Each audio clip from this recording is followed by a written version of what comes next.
स्वागत है आप सभी का संतमत सत्संग बगोला के इस मंच पर। गुरु महाराज, आज का प्रश्न राधा जी हैं बनारस से और उन्होंने बड़ा ही सुंदर सा प्रश्न भेजा है। वो कहती हैं, जब परमात्मा की निकटता हमें मिलती है तो किस तरह की अनुभूति होती है? कृपया इस पर प्रकाश डालें। मेरी प्यारी प्यारी आत्माओं, आप सब कैसे हैं? मैं समझता हूं ठीक होंगे। और भी मैं उस मालिक से प्रार्थना करता हूं कि आपकी झोलियां धन दान से भर दे, ऐसी मेरी कामना है। जो प्रश्न आया है बनारस से? हाँ जी, राधा जी हैं बनारस से। राधा जी, तो मैं नहीं समझता कि मेरे बराबर की हैं या मेरी माँ के बराबर की हैं या मेरी बहन की बराबर की या मेरी बेटी की बराबर की। आयु के विषय में मुझे नहीं मालूम है, मगर फिर भी मैं बेटी ही कहूंगा, मुझे यही अच्छा लगेगा। तो राधा नाम से हमारी एक बेटी हैं, वो प्रश्न करती हैं कि जब हम परमात्मा की निकटता प्राप्त कर लेते हैं तो उसका कैसा अनुभव होता है जी। मैं जो समझा, तो सबसे पहले हमें परमात्मा को जानना होगा। निकटता तो बाद में प्राप्त होगी। आज जो धंधा चल रहा है, आज लोग, हर आदमी जो परमात्मा के विषय में बड़ा बेकार, बड़ा विचारों में लिए खोया हुआ है, उसका मूल कारण है कि परमात्मा के विषय में लोग जान नहीं पा रहे। राम ने क्या कहा है उस पर वो अमल नहीं करते। राम ने क्या किया है उस पर अमल कर रहे हैं, क्योंकि वो राम थे तो वो तो अमल कर सकते थे उस पर। मगर जो हमें कहा गया, उन्होंने अपना अनुभव दिया, तो हमें उस पर क्या करना चाहिए था? उस पर अध्ययन करना चाहिए। तो सबसे पहले परमेश्वर को जानना पड़ेगा। अब जानने के लिए हमें क्या करना पड़ेगा? सबसे पहले हमें स्टार्टिंग कहां से करनी पड़ेगी? तो तुलसीदास जी अपनी एक विचार में कहते हैं कि छित जल पावक गगन समीरा, पंच रचित ये अधम शरीरा। क्या कहते हैं इसमें? कि छित जल पावक गगन समीरा। ये जो 5 तत्व का हमारा शरीर बना हुआ है, और आप देखें 5 तत्व से ही सारे शरीरों का निर्माण हुआ है। तो लास्ट में 5 तत्व के शरीर के लिए वो कह रहे हैं कि छित जल पावक गगन समीरा, पंच रचित या अधम शरीरा। क्या ये? अधम शरीर है। श्रेष्ठ कब बनता है? जब इसको ज्ञान हो जाता है। श्रेष्ठ कब बनता है? जब इसको आत्मा भान हो जाता है कि आत्मा क्या चीज है। अब ये सब चीज आपके अंदर भी, मेरे अंदर भी, सबके अंदर, इनके पास, तो हम सब बराबर हैं। अब परमात्मा का तो, अब वो कहते हैं इसी विषय में कि ईश्वर अंश जीव अविनाशी। ईश्वर का जो अंश है, जिसको आत्मा कहा गया है, वो क्या है? अविनाशी। और शरीर को क्या कहा गया? अधम।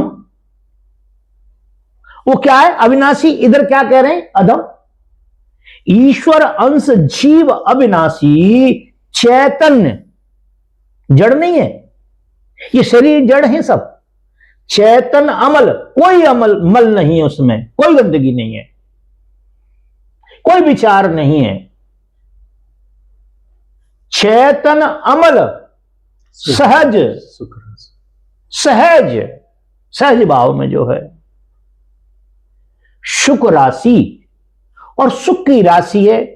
मगर आप देखें यहां पे जितने भी अवतार आए, जितने साधु आए, महात्मा आए, जितने अवतार आए, शरीर धारण करके सबने एक ही तरीका अपनाया। सबने एक ही बात बताई कि संसार में, इस शरीर में सुख नहीं है।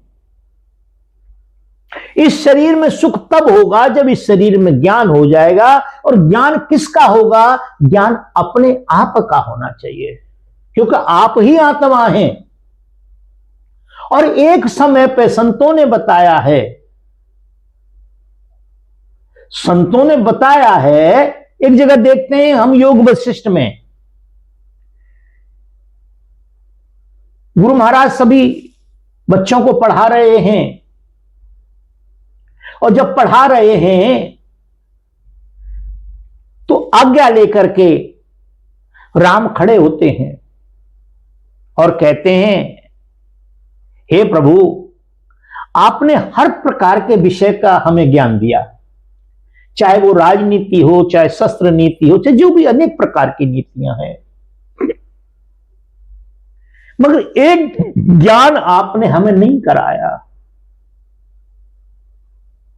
वशिष्ठ जी ने कहा, क्या रह गया ज्ञान ऐसा? तो उन्होंने कहा कि हमको आत्म ज्ञान नहीं कराया आपने। जैसे ही राम ने कहा कि हमको आत्म ज्ञान नहीं कराया, और बोल करके बैठ गए राम।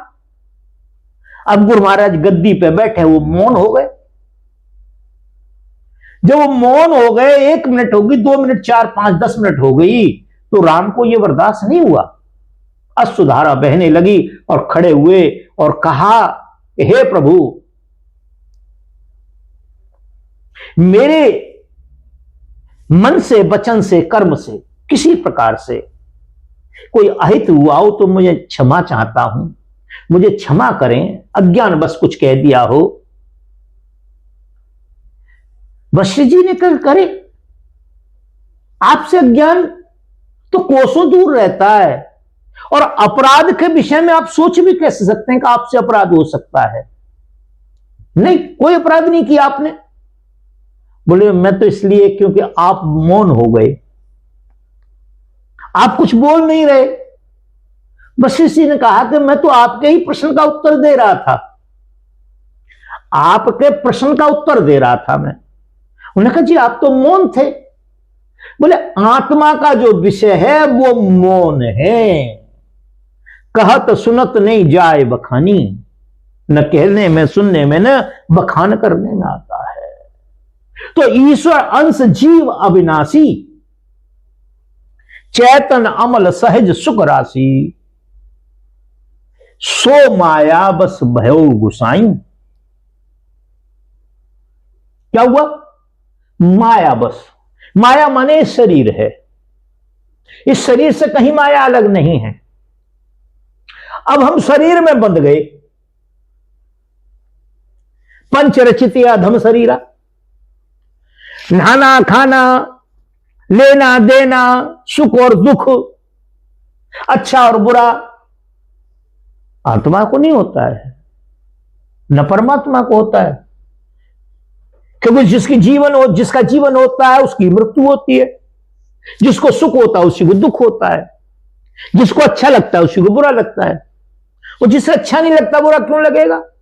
जिसका जन्म नहीं होता मृत्यु क्यों होगी? तो जो आत्मा का गुण है और जो परमात्मा का गुण है वो इससे अलग है। किससे? पंच धातु के शरीर से। तो पंच धातु के शरीर से जब वो अलग है तो हमें पहले उसके गुण जानने पड़ेंगे, उसके विषय में जानना पड़ेगा, तब उसकी निकटता प्राप्त होगी। तो कहते हैं कि सो माया बस बहो गुसाई, और बनो कीर मरकट की नाई। कीर कहते हैं तोते को और मरकट कहते हैं बंदर को। मदारी बंदर को पकड़ लेता है और मदारी ही उस तोते को ले लेता है। अब देखिए, एक जगह एक संत कह रहे थे